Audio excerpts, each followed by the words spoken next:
ভালো মানুষ হয়ে বেঁচে থাকতে গেলে সারা জীবন প্রবলেমের মধ্যে থাকতে হবে, কারণ এই সমাজে এখনও কিন্তু ভালো মানুষের কদর খুবই কম। আর তার মধ্যে একটু একটু ভালোবাসা আর আনন্দ খুঁজে নিতে হবে কিন্তু নিজেকে, কারণ সমাজে কিছু মানুষ আছে যারা টাকার অহংকার দেখায়, আর কিছু মানুষ আছে যারা রূপের অহংকার দেখায়। তারা কিন্তু একবারও ভাবে না এই পৃথিবীতে এসেছি যখন শূন্য হাতে যাবও কিন্তু শূন্য হাতে, তবুও তারা কিন্তু অহংকারের গর্বে মত্ত হয়ে ওঠে। নমস্কার বন্ধুরা, আশা করি সবাই ভালো আছেন, সুস্থ আছেন। আমিও ভালো আছি। আমি সুস্মিতা নতুন আবার একটা ভিডিওতে আপনাদেরকে স্বাগত জানিয়ে আর সঙ্গে নিয়ে আজকের ভিডিওটা শুরু করলাম। ভিডিওটা দেখতে থাকুন, আশা করি একটু হলেও ভালো লাগবে। আর ভিডিওটির কোনো অংশে যদি একটু ভালো লেগে যায় তাহলে অবশ্যই একটা কিন্তু লাইক আর কমেন্ট করে দিয়ে যেতে পারেন। তো কথাগুলো কেন বললাম আসলে আপনারাই বলুন, একটা মানুষ কতটা সহ্য করতে পারে বা তার লিমিট ক্ষমতা কতটা থাকতে পারে। আসলে মনের ভেতরে যখন খুব গভীরভাবে ক্ষত ঢুকে যায় বা ক্ষত হয়ে যায় না, তখন কিন্তু প্রকাশ করতে পারা যায় না। মনের গভীরে লুকিয়ে থাকা এই ক্ষতগুলো কিন্তু কাউকে দেখানোও যায় না, কারণ কিছু মানুষ আছে সারা জীবন ক্ষত দিতেই থাকে, আর কিছু মানুষ আছে যারা কিন্তু সেই ক্ষতটাকে নিয়ে বহন করতে পারে। তো আমিও কিন্তু একটা মনের মধ্যে গভীর ক্ষত নিয়ে বহন করে চলেছি কিন্তু অনেক দিন। তাই হয়তো কিছু কথা আপনাদের সঙ্গে বলে ফেললাম, তো সেটাকে কিন্তু আপনারা অন্য কোনো মাইন্ডে নেবেন না। আসলে ইউটিউব পরিবার এখন আমার পরিবার হয়ে গেছে, তো সেই জন্য কিন্তু মনের অনেক গোপন কথাই হয়তো আপনাদের সঙ্গে মাঝে মাঝে শেয়ার করে ফেলি। আসলে না, অনেক সময় চাইলেও কিন্তু মনের মধ্যে রাখতে পারি না ক্ষোভ বা কষ্টটা। তো কিছু কিছু বন্ধু আছে, তাদের সঙ্গে কথা বললে বা কিছুটা কথা শেয়ার করলে মনে করি মনটা অনেকটাই হালকা হয়ে যায়। আসলে দুদিন আমি কোনো ভিডিও দিতে পারিনি, একটু নিজের প্রবলেমের মধ্যে ছিলাম, আর হঠাৎ করে মা অসুস্থ হয়ে পড়ে। তো তার জন্য মাকে আমার কাছে নিয়ে এসেছি কয়েকদিনের জন্য, ডাক্তারের কাছে নিয়ে ছোটাছুটি করছি। তো এই সব কারণে আর নিজের প্রবলেমের জন্য কিন্তু ভিডিও কোনো দিতে পারছি না আপনাদেরকে। আশা করি বন্ধুরা বুঝতে পারবেন, পাশেও থাকবেন।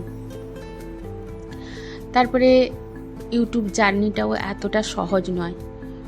তো আমরা যে সারাদিন পরিশ্রম করি আর যেসব কাজকর্ম বা যে যার মতো করে আমরা শেয়ার করি, সেখানেও যদি কষ্ট পাই তাহলে কিন্তু সত্যি মনের গভীরে প্রচুর ক্ষতর সৃষ্টি হয়, তাই না? তো তার জন্যও কিন্তু মাঝে মাঝে ভেঙে পড়ি। যদিও বা এখানে আমার আসার কথা ছিল না, যদি এসেছি, কিন্তু সেখানেও যদি আঘাত পাই তাহলে কিন্তু খুবই কষ্ট হয়। আর এই ভিডিওটা কিন্তু আমি কয়েকদিন আগে রেডি করে রেখেছিলাম, ভয়েসটা দেওয়া হয়েছিল না বলে কিন্তু আপনাদের সঙ্গে শেয়ার করতে পারিনি। আর এইখানে যে আমি কাজকর্মগুলো করছি, মানে প্রতিদিনের মতো সকালের নিত্য কাজকর্মগুলো কিন্তু করে নিচ্ছি, আর তারপরে কিন্তু আমি বাথরুমে এই যে কাপড়গুলো যেগুলো বেরিয়েছে সেগুলোও কেচে নিচ্ছি, তার সঙ্গে কাপড়ও কেচে নিচ্ছি, পাপোশও ধুয়ে কেচে নিলাম। তো তারপরে আর কোনো ভিডিও করা হয়নি, কারণ স্নান করার পরে রান্না করতে যাব। মায়ের কাছ থেকে ফোন আসে যে মা একটু অসুস্থ হয়ে পড়েছে, তো আমি গিয়ে কিন্তু মাকে নিয়ে এসেছি। তো সেই কারণে আর ভিডিও করার মতো সময়ও পাইনি আর সুযোগও হয়নি, তো তাই করিনি। আর এটা কিন্তু আমি শপিং মলে তার আগের দিন গেছিলাম, ওই যে টাকা জমিয়েছিলাম লক্ষ্মীর ভাণ্ডারে আমার, তো সেই টাকা কিভাবে আমি খরচ করেছি সেটাই আপনাদের সঙ্গে শেয়ার করছি। যতটুকু যেখানে রাখার কথা কিন্তু রেখেছি, বাকি কিন্তু নিজের ইচ্ছে একটু পূরণ করেছি। আসলে আমাদের মেয়েদের সাংসারিক জীবনে নিজের ইচ্ছে বলতে খুবই অল্প থাকে। তো আমারও সেই প্রথমে ছেলেকে জিজ্ঞেস করলাম কিছু নিবি নাকি, ছেলে বলল না আমি নেব না এখন। মেয়ে বলল আমি টাকা রেখেছি সেইটা দিয়ে নেব কিছু। তো মেয়ের জন্য কয়েকটা জিনিস কিনে দিয়েছি, আর কর্তামশাইয়ের জন্য কিছু প্রয়োজনীয় জিনিস কিনেছি, আর ঘরের জন্য যথারীতি কিছু কিনেছি। তারপরেই কিন্তু টাকা ফুরিয়ে গেছে, কারণ আমি আগে যেখানে যা রাখার কথা রেখেছি তারপরে এক্সট্রা টাকা নিয়ে কিন্তু আমি মার্কেটিং করতে এসেছি। তো এটাই কিন্তু মেয়েদের সাংসারিক জীবনের কিন্তু একটা পার্ট বলা যেতে পারে, কারণ টাকা জমিয়ে রাখলে তবে গিয়ে আমরা ভবিষ্যতে উন্নতি করতে পারবো। হ্যাঁ বন্ধুরা, আমি কিন্তু এভাবেই শূন্য থেকে আজ এতটা আগে আসতে পেরেছি। আমার যে ঘর বাড়ি দেখেন, আপনারা নিশ্চয়ই দেখে বুঝতে পারেন যে আমার বাড়িতে কোনো কিছুর অভাব নেই, কিন্তু এককালে আমাদের কিছুই ছিল না, আর কেউ আমাদের হেল্প করার মতোও ছিল না। আমার কর্তামশাই আর আমি দুজনে মিলেই কিন্তু এত বড় একটা স্ট্রাকচার তৈরি করেছি। আর আমি কিন্তু এই যে বললাম, আমার ছোটোবেলা থেকে অভ্যেস টাকা জমিয়ে রাখা, সেই শূন্য টাকা থেকে কিন্তু জমিয়ে জমিয়ে আজ লাখ লাখ টাকা জমিয়ে কিন্তু এত বড় কিছু করতে পেরেছি। আর সেটাই আপনাদের সঙ্গে শেয়ার করছি, আর আপনাদেরকেও বলছি আপনারাও কিন্তু প্রত্যেকেই পারবেন। আমি এইভাবে কিন্তু দুই একজনকে বলেও তাদেরকেও উন্নতি করেছি, আমি গর্ব করে বলছি না। যদি কখনো তারা আমার সামনে আসে আপনাদের সঙ্গে নিশ্চয়ই শেয়ার করব। তো আপনাদেরকেও বলছি আপনারাও চাইলে কিন্তু শূন্য থেকে এত উপরে উঠে আসতে পারবেন। আমি শুধু একটা জিনিসে বিশ্বাস করি, আমি যদি কঠোর পরিশ্রম করি, সৎ উপায়ে কিন্তু উপার্জন করি, তাহলে কিন্তু অবশ্যই একদিন সফলতা অর্জন করতে পারবো।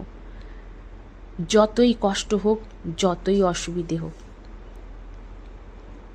আর যেহেতু আমি এইভাবে এতটা এগিয়ে আসতে পেরেছি বিনা সাপোর্টে, তো সেটাই কিন্তু আপনাদের সঙ্গে শেয়ার করছি। আর এই যে দেখুন, আমি কিন্তু বাজার থেকে এই জিনিসগুলো কিনে এনেছি। এম বাজারে গেছিলাম। এম বাজারটা হচ্ছে কিন্তু আমার বাড়ির একদম সামনে, 5 মিনিট হেঁটে গেলেই আমাদের বাড়ির সামনে এম বাজার। তো সেখানে মা মেয়ে দুজনে করে গেছিলাম, আর এত কিছু জিনিস কিনে এনেছি দেখুন।